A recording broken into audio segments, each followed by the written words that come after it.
Ancient texts often refer to the Indian subcontinent as Sone Ki Chidiya, the golden bird. While it sounds like a poetic myth, the moniker functioned as a literal description of the region's economic ledger. Standard historical narratives typically focus on the economic dominance of Rome or the later colonial powers of Europe. This chart maps the distribution of wealth in the 1st century AD. During this period, India's GDP per capita reached $450, allowing a single civilization to capture nearly 30% of the entire planet's economic output. That dominance was a long-term constant. As the timeline progresses, the subcontinent maintains this massive grip on global wealth for the better part of a millennium. The question is how one ancient society engineered a system capable of capturing a third of the world's economy. The foundation of this wealth was a geographic windfall. Vast fertile plains supported a massive population, while advanced irrigation techniques ensured the food supply remained stable and productive. The land also contained a high concentration of raw industrial materials, iron ore and copper, gold and silver, alongside a primary global supply of sapphires and rubies.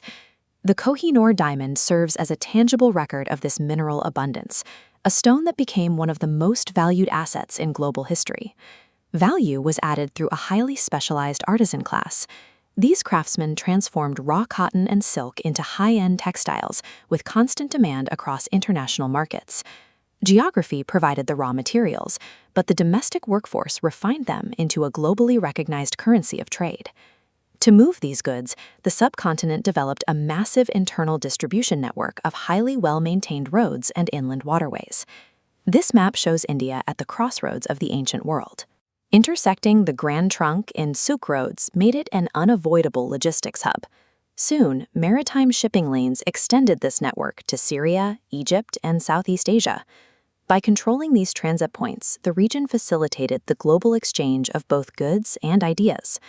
The most durable assets in this economy were invisible, a sophisticated system of intellectual and financial property.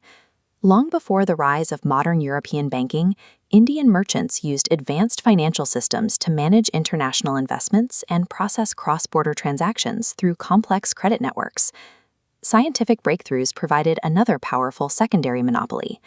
Scholars formalized the decimal system, the concept of zero, pioneered groundbreaking work in astronomy and advanced medicine. This knowledge was institutionalized in world-renowned centers of learning like Nalanda University, which attracted scholars from across the continent to study these advanced disciplines.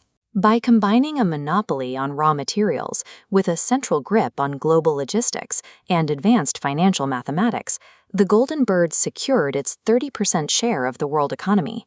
The arrival of the British Empire forced an abrupt shift in this economic model. The system transitioned from a trade-based economy to one of aggressive resource extraction. Colonial policies focused on monopolizing trade routes and funneling wealth directly out of the subcontinent. The data shows the scale of this extraction. In 1820, the region still held 25% of global GDP. By independence in 1947, that share had plummeted to just 4%. While physical wealth was drained, the underlying entrepreneurial blueprint of the population remained intact. Resilient indigenous industries and a vibrant informal economy allowed the region's commercial traditions to survive the colonial era. Independence in 1947 triggered a return to economic self-reliance, with a renewed focus on industrialization and the modernization of infrastructure. The result is the re-emergence of a global economic powerhouse, fueled by a massive domestic market and a highly skilled workforce. India's current trajectory follows a multi-millennial pattern. This is an ancient economic engine returning to its historical baseline. The Golden Bird is taking flight once again.